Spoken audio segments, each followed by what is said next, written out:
Hello everybody, my name's Sumner Swaner. I'm a landscape architect. I'm going to share with you a presentation that I put together for the American Planning Association's National Conference. It was about 10 years ago, but my topic actually doesn't have a shelf life, excuse me.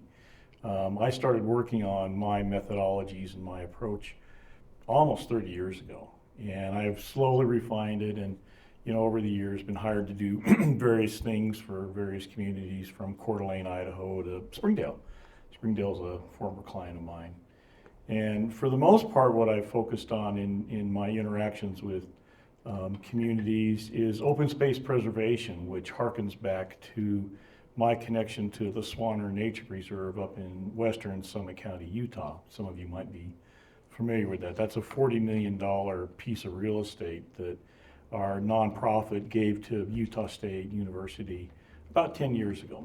I'm not sure on the exact time when we did that, but it's been a while, and they've done a fabulous job taking care of that 1,200 acre piece of property that we donated to them. Speaking of the preserve, that's really the impetus for what it is I'm about to show you today, is that the struggle that my family went through and others, we had our own board,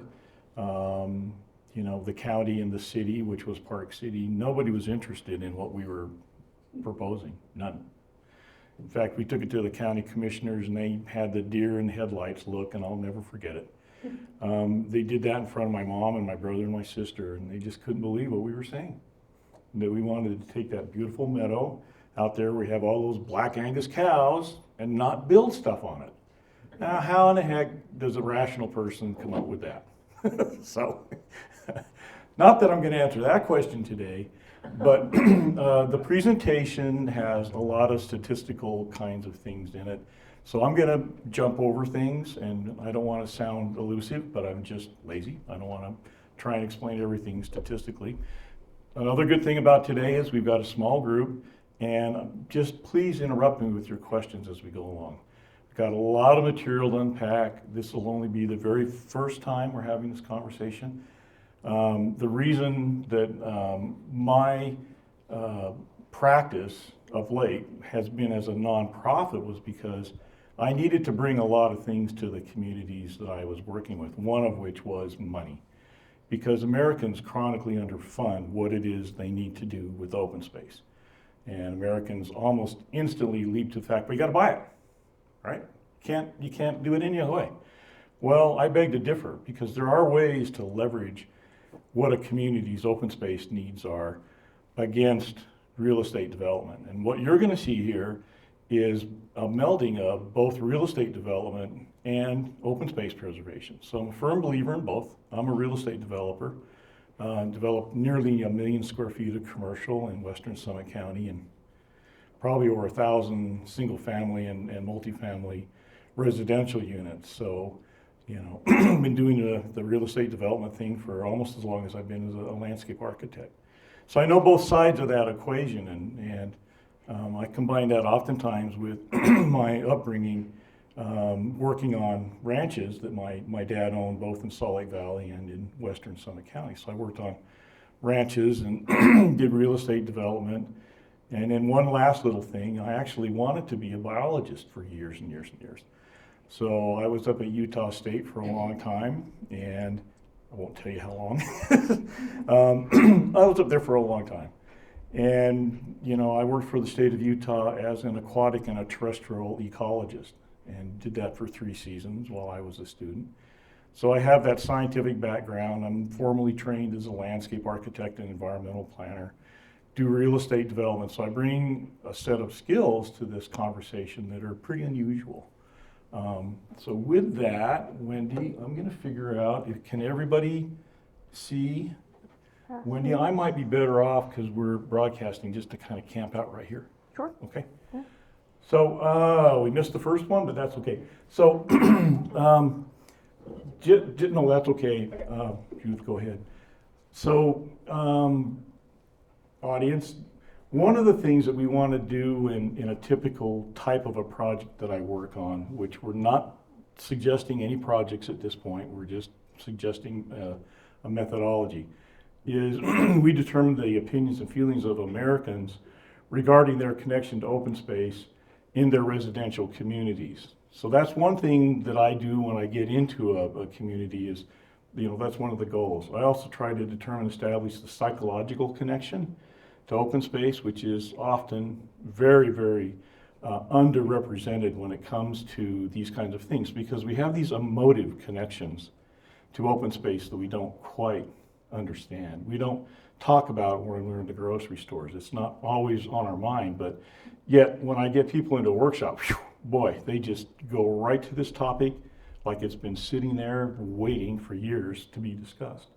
So the psychological connections are important. And then we also trying to determine people's preferences for methods of residential open space planning, which speaks to your point that land use planning and dealing with the regulators and the politicos and all that is something that you're up against. You're just always up against it. So the status quo. So what we're going to talk about as I move through this is a national survey that we did just prior to this presentation being put together 10 years ago. And the results from that, because I think it's very telling that coast to coast, border to border, Americans are very consistent in what they think and what they feel about open space. So let's take a quick look at that, Judith. So as I said, we did our samples on the West Coast, East Coast, and kind of in the Midwest, just looking for things. Judith, I'm going to skip through these pretty quick. So what we found out was that from a statistical standpoint, Americans feel a strong personal connection to the open space. We have a significant psychological connection to open space. We believe that open space should be part of all new residential developments. Okay, I think that's a critical thing.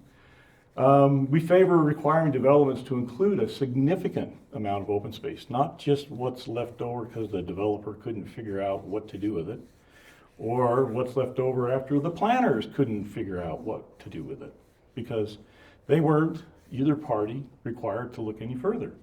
And then believe local governments should integrate open space into their land use planning. So that's sort of the heart of what we learned doing this survey, Judith. Wordles, we all love Wordles. Americans feel like open space is undeveloped. So if I went around this room and asked everybody just to real quickly give me their definition or what they, and I already played this with Judith, what they're thinking of what open space is, I'd like to get just a couple responses. The gentleman in the ball cap, you're first. So there's no wrong answer. So when I say open space, or when you heard open space for today, what did you think? I think like the Red Hills. Okay, that's good. You don't have to go any further. Other volunteers in the back? Untouched. Okay, untouched. Okay. Anybody else want to volunteer? Like I said, I've got all of you accounted for, so you can't give me a wrong answer. Please. I'm with him, natural. Natural, okay. Okay, good enough. Well, let's take a look at what we think about open space across the country. So we have a couple of images that I'm going to go through pretty quickly, as I mentioned. But this point where you feel a personal connection to open space by state. And you got to remember, 7 o'clock at night, you're getting a cold call and some yahoo wants to ask you open space questions. So of the over, I think, 30,000 calls that we attempted, we actually got just under 1,000 to actually finish the entire survey. That's about what it took to get a statistically significant area. Just to pick up the phone. Pardon me? Just to pick up the phone and, oh, no, sorry. Got a lot of hang-ups. But just by the states that we surveyed, we found out that Oregon had a pretty high propensity for open space. And Colorado, surprisingly, our neighbors, didn't have as much. The thing that's important is, Judith, go back one more, is this 60%. So we still have a very large percentage of Americans responding to this question, which is rife with, well, what is open space? We haven't defined it yet, and we don't really know what it is. Judith? And then by political affiliation, as you might expect, a little more liberal, a little bit more interested in open space, more conservative, maybe not as interested, still 64%, all right? We're hanging on to it, just hanging barely. Judith, what's our next one? So the next few slides you're going to see, they're all stacked up the same way. They have the dark bar on top, which is urban, and we do suburban, and rural is down below. And respondents' perceptions regarding open space by community type. So the thing to note here are the text on the left. Open space is important to mental well-being. Open space is an integral part of my community. Down at the bottom, more open space in my community would encourage business to relocate there. Not a huge response there, but still some opinions. So even kind of an off-the-wall question like that is getting some response. You know, I feel a personal connection. My pointer is it going to run out of batteries? Well, I feel a personal connection to open space. Still, most Americans, regardless of where we're living, whether it's urban, exurban, suburban, or rural, you know, we feel this very strong connection, that magnetism to open space. Judith. And then by age. So essentially the same questions, and then a little differentiation on the right with the ages, but that doesn't really seem to be a differentiator at all. Judith. So perceptions regarding open space development by community type. Now this one's a little tricky because it says real estate development and land conservation should occur together. So there's a pretty high percentage of Americans that think from a logical standpoint that should occur. And then on the other hand, you know, should city and local governments not be concerned about open space? Again, East Coast, West Coast, in between. I mean, these are Americans, and they just think that this makes a whole lot of sense. So when I'm working and I go through different communities, or I'm talking to a group of academicians or, you know, what have you, this is what I'm thinking, is that in this room, and I know I've got a little bit of a bias going on here, but in my room of constituents, even though they may not be outspoken about it, here, where it counts, they're connected to it. So we give people an opportunity to finally express that and connect with that. We'll get results. And I'm going to go out on a limb here and say Washington County is pretty much the same way. There's no reason to expect it to be any different. And that's my 30 years of experience, and here's $5 and a cup of coffee from Starbucks, and you got it. So Judith, what's next? Lack of coherent planning or open space will prevent conservation by state. And again, most people, Colorado did a flip on us. They're at the top here, right? Who knows, right? That's why we run these studies. You know, think that you know, we do need to have this comprehensive planning, and this is going to be really, really important when we get to the very end of this presentation, and I talk to you all about audits, which is not in this presentation, but something that I do, Judith. State and local governments should be concerned about open space. Even if you're conservative, you're thinking, well, what's the harm? And I'm convinced, everybody, that this is not people trying to be politically correct en masse. That's not what's happening here. You know, we take the time, we're not going to go through this study where we do give people a little preface about what they're going to be asked about. We do give them some information. But literally, we're just saying that these kinds of connections that Americans have, I mean, you start seeing them, they just start filling in across the board, and how many different ways you ask them, it's important to a lot of people, Judith. Phenomenon of land consumption. Okay, if you're going to pick up your pencils and write something, this is what keeps me up at night. So I'm not going to look at this, I'm just going to speak. In America, and these statistics might be just a little bit old, we consume roughly about 2 million acres per year regardless. And we do that for various forms of real estate development. So we're taking land that's otherwise in a natural state, Wendy, I gotta get out of their way, or it's an agricultural state, or it's in an undeveloped state. The United States Department of Agriculture uses their remote censusing satellites, and they literally these days can tell down to the square meter what land has been changed from a cornfield and now has a parking lot, flag poles, and other things on it. So they monitor all that. That's where we're getting this information from. So about 81% of the 2 million acres, wow, I think it's just not wanting to cooperate, is it? Too bright a light. Of that 2 million acres that we're consuming, about 81% of that 2 million acres is developed for residential. So of the 100% that we're developing, 80% goes into residential. And across America, that's the biggest impact that we have that changes our landscapes is residential.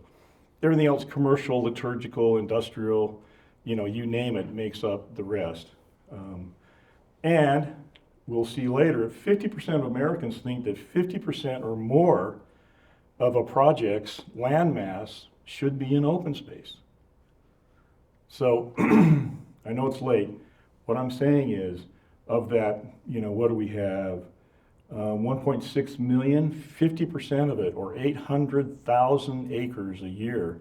If Americans could express their preference and say that we want 50% of that to be open space, so we're throwing away, in my opinion, 800,000 acres of prime open space. We're just putting it under the yellow iron and letting it just rumble away and create things that we don't want and probably we don't need. So I'm not too high up on my soapbox just yet. Okay, I'm still trying to stay pretty grounded. But that's an incredible figure. When you go around this room, with a little bit of encouragement, if we got to a certain point, most Americans would say, yeah, 50% open space in a project, depending on what your definition of open space is, seems like a reasonable number. Might seem high to some people, might seem low to others. But for most Americans, 50%, not being designers, not being land planners, but just being Americans, they think that's about the right number. So in my view, we're wasting a tremendous amount of open space. Judith? Open space should automatically be included in new developments. Boom. Statistics don't lie, Judith. I'm going to skip this one. I'm just not even going to want to talk about that one. So, rural character preservation and the CEDAR approach. So, CEDAR is an acronym that I came up with. And rural preservation was the title of this presentation 10 years ago. But, to a certain extent, if you think about the St. George and Washington County area, how rural it still is, even though there's a lot of urbanizing and densification going on, we still have a lot of rural areas. And there's things that we can do to keep that rural character as part of it. And a lot of that rural character, if we were to do that kind of research, is just simply open space of different kinds. We're going to start getting into that. So what is open space? Oh, back to the world. Okay, we can skip this one, Judith. Go ahead and give me the next slide. So this is an acronym that I had to come up with, a real quick story. So years ago, when we were working on the Swaner Nature Preserve, in the 90s, I started getting really interested in open space because it seemed like it was just a real convoluted topic, even though we were busy preserving our version of it, which was heavily into the ecological and not into the agricultural kinds of functions. But, anyway, I was very interested. I started reading up on what open space was, and I didn't have the proper storage area in my home at the time. So I just started stacking up books in a dark corner of our living room where my wife couldn't see it. And after a while, I noticed that I'm not kidding, I had 5 stacks. And every one of them was a different sort of area or field of open space thinking or what have you. I didn't really have a handle on it just yet. But as it turns out, all the open space in the world on this planet will fall into one of these 5 categories. So cultural or historic kinds of landscape, open space types, ecological or environmental open space types. So I've shifted gears now. I'm not just talking about open space, but I'm talking about open space typology. And that's a relatively new way to look at these things. Developmental, I'm going to get into with this group just very briefly, but I actually don't talk about that in public. Agricultural and recreational. So again, if we went around the room and everybody gave us, the kinds of open space that they enjoyed looking at, they enjoyed being in, they enjoyed knowing about, they would probably fall into one of these 5 categories. In fact, I know they would. So let's take a closer, well, one thing before Judith, go back. So in western Summit County 50 years ago, the agricultural types just literally fell off onto the floor here. That's all we had up there. Nowadays, the agricultural has shrunk and it's recreational, for those of you that are familiar with Summit County. You all know where Sumner County is, right? Park City. East of Salt Lake. Sorry about that. Thanks, Karen. So it changes. And so what I can do at some point in time is just take a snapshot of where we are as a community at that point in time and see, are we in a point of transition? Are we kind of locked into where we want to be? Exactly where are we and all that? And I'll get into those details. That comment. Please. Can you go back? Sure. Okay. So, did I understand that quick little sentence at the end that, in a sense, when you say a survey, you can take a look at Washington County and kind of create some sort of layout, maybe using Google Earth or whatever, to be able to identify what's cultural, ecological, and so on within Washington County? Is that the survey you're kind of talking about, or, because I'm thinking if we had a snapshot of Washington County 10 or 20 years ago, and where we are today, what it would look like in terms of proportion between those five areas. Yeah, I think that's an excellent observation. What we do is, rather than go back, what we do is build out scenarios. And Chris, I think, talked about some build out scenarios in his presentation in January. I'm not sure if we saw a whole lot of that, but showing people what they know today. And then we did this up in Springdale. We did a build out. It was pretty easy because they'd overzoned the entire town by 30%. So done. So we recommended back to the town, everybody gets a haircut across the board, every zone, 30%. And then you'll be back to a place where maybe if you build everything you've zoned, it might fit. The way you are right now, never fit. And that was an easy one because they're finite. They cannot expand the city limit line. So we got them. So it's island thinking. So to get back to your question, yeah, in my opinion, yeah, it's interesting to have that nostalgia look backwards. But what we do in our workshop, and we'll take a look at it, is we demonstrate to people unequivocally, no doubt about it, if you keep doing what you're doing, you're going to ruin the goose that laid the golden egg for you here. Happens every time in every community. And I've done this over 100 times, had over 1,000 people go through my workshops. So I think it's more compelling to see where we are today, and then where are we going to be in 30 days according to the Governor's Office of Budget and Planning, who gives us all of our population numbers per the census every 10 years. So we go with the Governor's Office and say, well, here we are, Washington County, St. George, Washington City, whoever. This is where we are today. Here's all your zoning, blah, blah, blah. We will lay out these big maps, which I'm going to show in a minute. And then, okay, let's figure out where all your open space is that you love and you bird watch or you hike. And then here's this big number of your population that's going to be here in 30 years, maybe 25, maybe 35, but it's going to be here. Put it on the map. And we have techniques that allow that density to bleed out through the community. And I'll show you how that works. Go ahead. And once they see that there's a huge contradiction in their terms of saying, oh yeah, we want to have a great economy, we want to have, great resources and do all these other great things, which my audit would bring out. Most groups can't quite finish it because they literally have overzoned the entire community. And you can't possibly put that much population in. Wendy, did you have a problem? Okay, all right. Just you were giving that Oh no, I'm just almost panic I'm look. ready now. Sorry. But, I don't want to interrupt anymore, but I want to see these plots, so on, that you're talking about. yeah, so that, Very intriguing. yeah, it's almost from a practical standpoint. And I'm not suggesting that we're doing or talking even about a project. I just want to give people some information right now. Just real quickly, so what we're going to see are some examples in case people are wondering, what are cultural or historical kinds of open space types.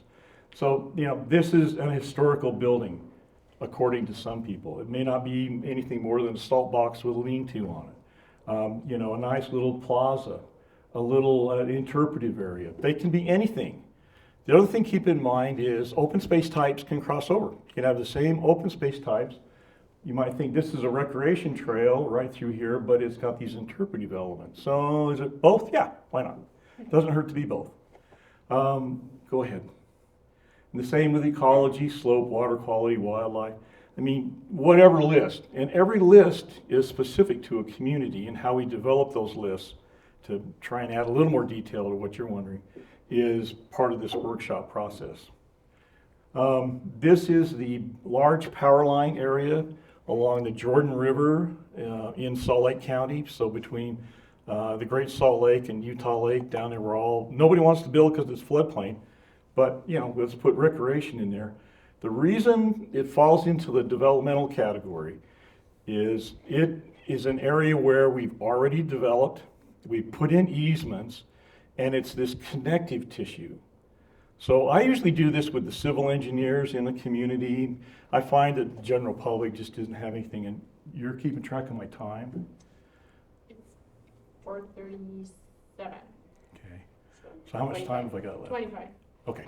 But then we can lead over with questions. Yeah.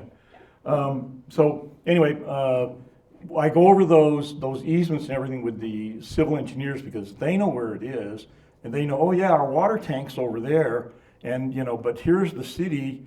We have an easement. Can you walk on it? Can you ride a bike on it? So it's real important for me as a land use planner to know where all of these sort of gray infrastructure pieces are. The roadways, the utility corridors, those kinds of things. And then we have the agricultural, and then I think do we have one more? The recreation. So spoiler alert, recreation and ecology are the two biggest. They always come back as the favorites. Historical, cultural kinds of things, and ag. I think it's because I usually get called into communities when ag's kind of already wavering, it might already be on the outs. So there's not a lot we can do about industrial size ag. But what we hear from people is we still want the ag, but now they're saying it's a scale problem. We need to scale our ag down so it matches what we're building in our communities versus, that big 200-acre agricultural field out there. Can't really do a lot with it from a community standpoint. But we can create ordinances and other ways to have these agricultural uses actually built into our developments. I just finished a project up in Layton, planning a project up in Layton, where the entire project didn't utilize a stormwater runoff system, and every available square footage was harvestable. So virtually every square foot that we could put something on it that our ag people could harvest, it looked like a street tree, but it's really a plum tree, and there's really plums on it. So, putting those kinds of things into a community so that you get the aesthetic part of it, but you also get the harvestable part of it. Judith, let's go to the next one. Priority of open space by development.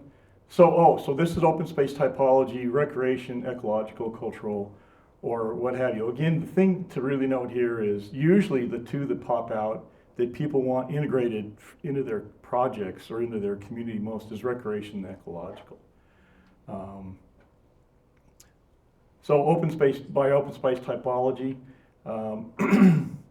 So recreational open space, if you're very liberal on that one end or very conservative on the lighter, you're still up in that 50 percentile that you want that recreational open space and 66%.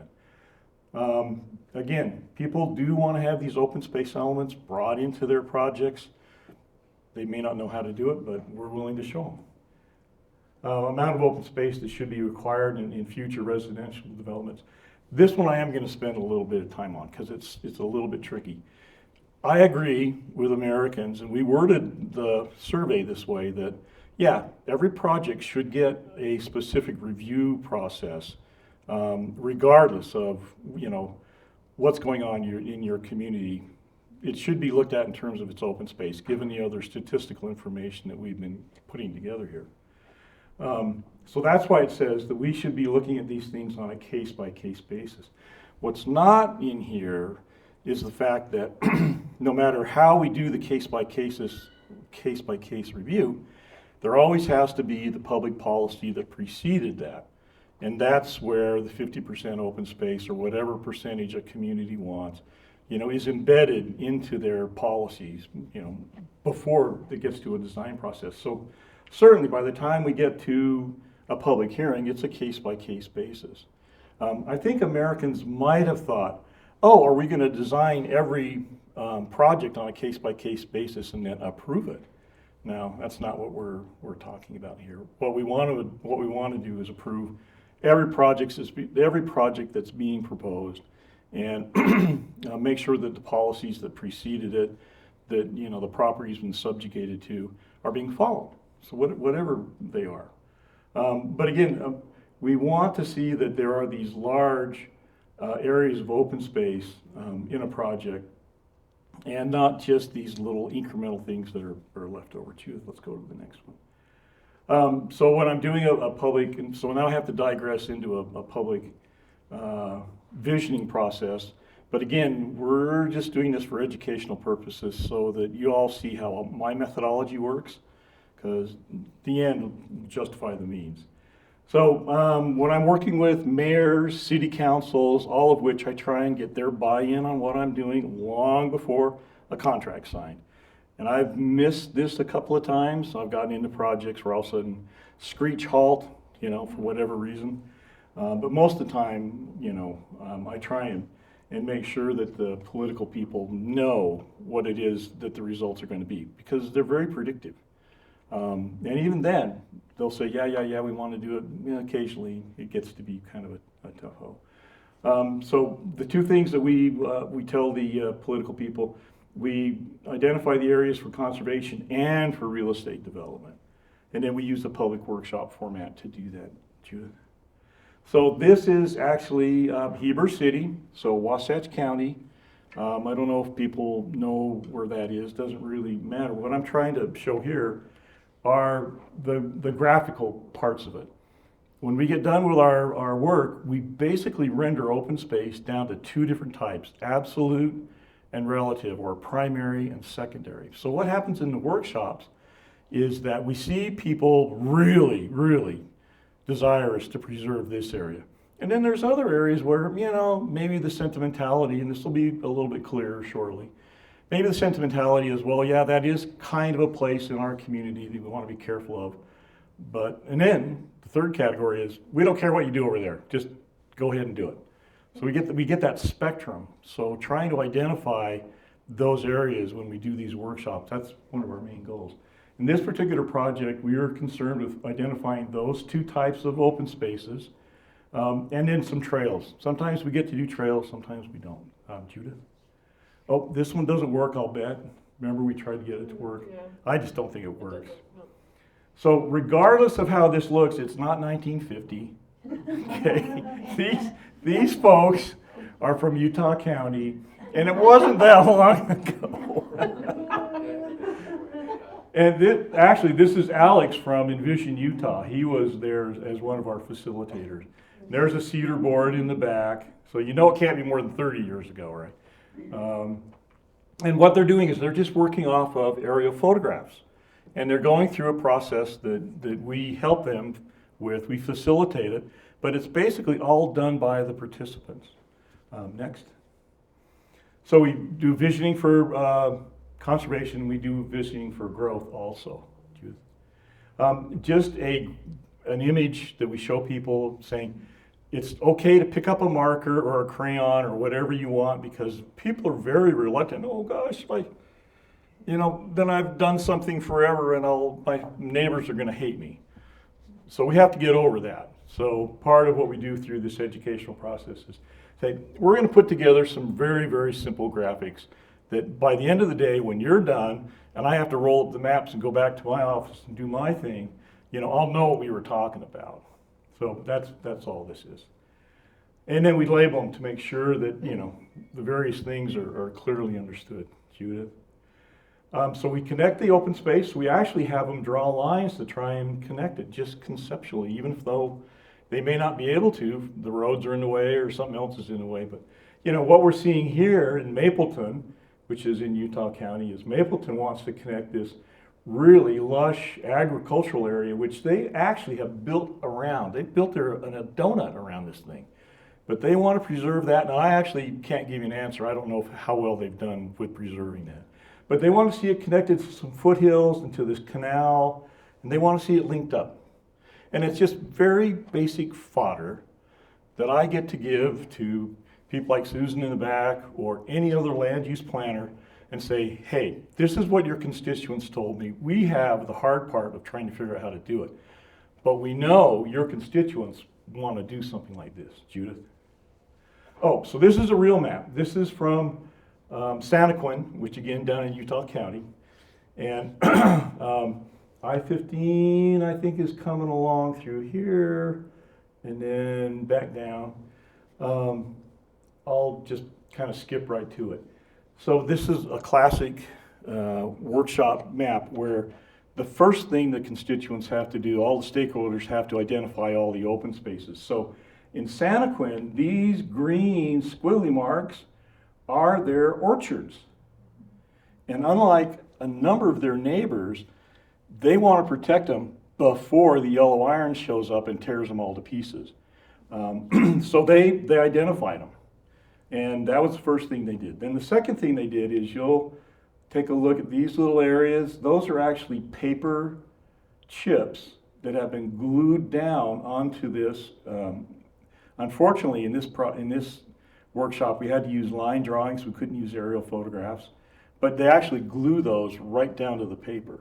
So that's this density number that I was explaining a little bit earlier, where we go to the governor's office and they say, hey, you're going to have an additional 30, 40, whatever, thousand people living here inside of this city limit. So we give the audience all the paper chips that they need for whatever zone. So I'm cutting chips out for days getting ready for these things. And so you can pick whatever zone and you can put whatever density any place you want as long as it's inside the city limits. And as I said earlier, it's amazing how fast people bump up against that. Are you kidding me? I've got to put more in? Yeah, you got to put more in. You haven't even got close. A lot of times groups will stop right there and have a discussion, which is fine. Other times they just plow ahead and figure out where they're going to jam it all in. In any event, it's a very telling exercise because we can do workshops and open houses and further add detail to what we've been told by these preliminary workshops and say, okay, this is how we want to sort of blend these notions together by combining maps to get to that absolute or relative open space. So we've got to go through a couple of iterations before we get there. So any of you have driven I-15 to Salt Lake, when you hit Nephi, and it just starts from there, right? All the development. It's pretry much a megalopolis It's a megalopolis. with a You go few. through Santaquin on the way up there. When you get to Santaquin, that's Orchards and everything. That's about the end of the rural area. Yeah. So these are the paper chips. I had to invent these. I actually went to a paper chip guru. There is one. I don't know if he's still practicing. His name will come to me. You might know him. But he's up in Seattle.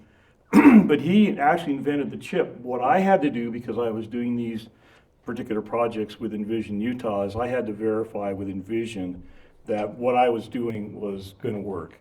So this is the format I took up to the chip guru and said, this is what it is, this is what I've invented, this is how I want to use it. And what I invented that's really different is this chip right here where you see the yellow on top and the green below. That's actually a conservation subdivision chip. And that automatically gives you 50% open space, no matter where on the map you put it down. Now, these chips, like this pure yellow one or this pure tan colored, sandy colored one, if you put that down, there's no open space implied with it. So you basically have covered up whatever's underneath, it's covered up. So whether it's open space or whether it's, development that is existing, you cover it up. So again, we just give the group these tools and it's up to them to figure out how to use them. It's an unbounded exercise. So they can just do whatever they want. They can cut these chips up. They can call them commercial. Here's a little green quad. Somebody wanted to make a town square out of it. you know, here's a river corridor that they said no development, but we're gonna use it for open space. And then they put some relatively low residential densities around it. So again, if people aren't happy with the densities that they either come to the conclusion of or they can see at the beginning, but at some point where they want to work with the open space and not just wipe it out. I've only had one table out of over 100 workshops where they did not use these.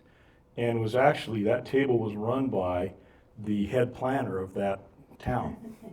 And he had to do that because he knew where his bread was getting buttered, right? So this is a subdivision I designed. It's right across the floodplain from where I live. It's called Blackhawk. And I took the plant palette, the material that we grow out in the Swaner Nature Preserve, and I ran it up onto this alfalfa field that my family used to have. So this was an alfalfa field that we subdivided. This one is 50% open space. And if you're inside the fence, you can put bluegrass in here.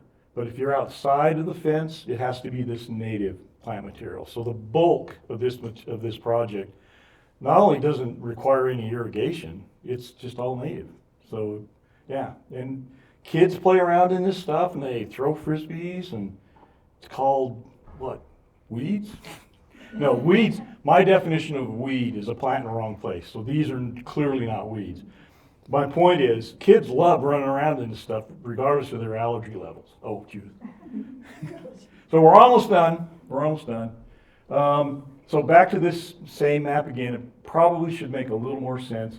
In this part of the world, this area is almost 100% jurisdictional wetlands.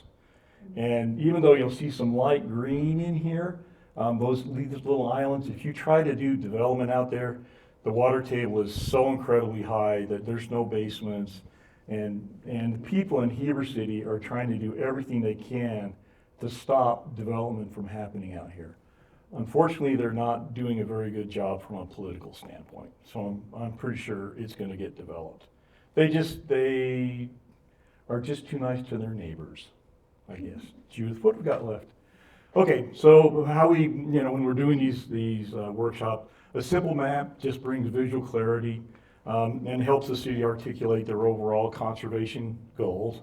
That map that we just saw would sit up on the wall right next to the zoning map. So when a developer comes in and they're being asked to do a conservation subdivision, which currently I don't think exists anywhere in Washington County in any of the jurisdictions, Kayenta kind of looks like a conservation subdivision. Technically it's not, but it kind of looks like it. So we'd like to bring that clarity through these simple maps, and then enable developers to property orient and align their projects to conserve and link the most valued resources. So at the end of the day, we're very good at planning our gray infrastructure. So our utilities, our roadways, how do we get our water, blah, blah, blah. We can do just as good a job with our green infrastructure if we have the backbone to do it. But you don't have the data, if you don't have things from your constituents, you don't have things from your stakeholders that are giving you that political horsepower, it just doesn't happen. I think we're almost done, Judith. What do we got?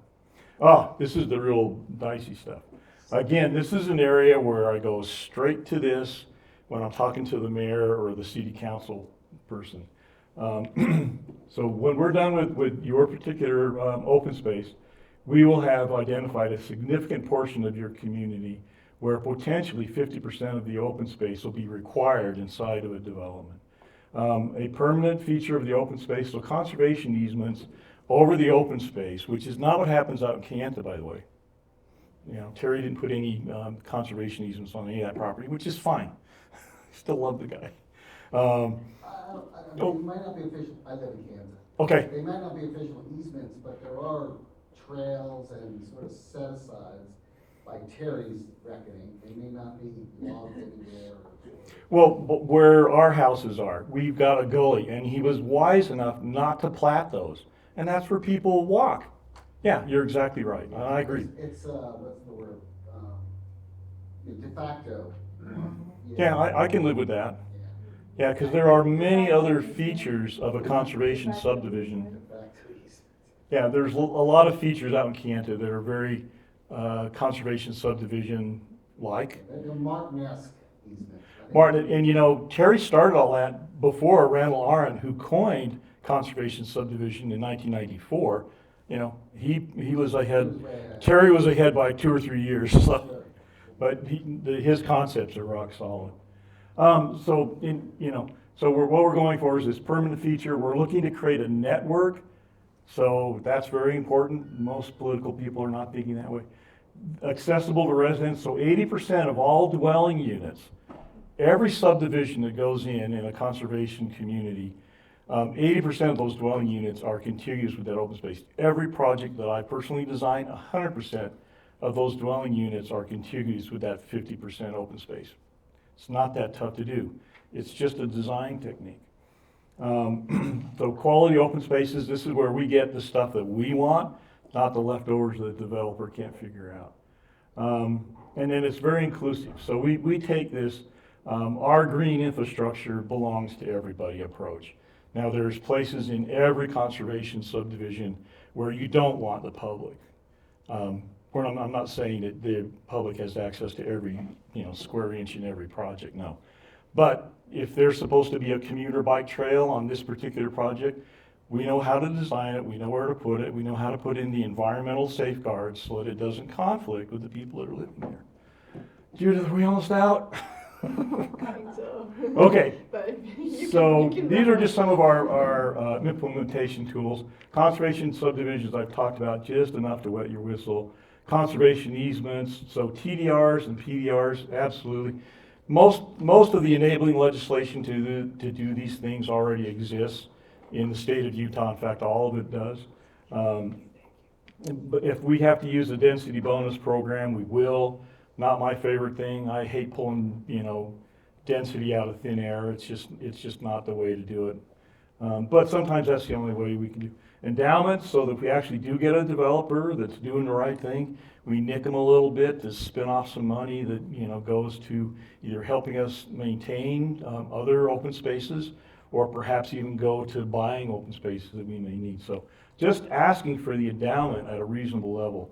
You just need to do it. It's not being done generally in most communities, just not there. So traditional neighborhood development, so Chris talked about this a lot. So trying to do TNDs. You know what? I'm not a fan of them either way or it's not the kind of development you want to put in. It's, can I create an open space setting for it if it's a residential project or if it's a small box commercial? Can I accommodate 50% open space into that particular project? Landowners compacts, I won't get into.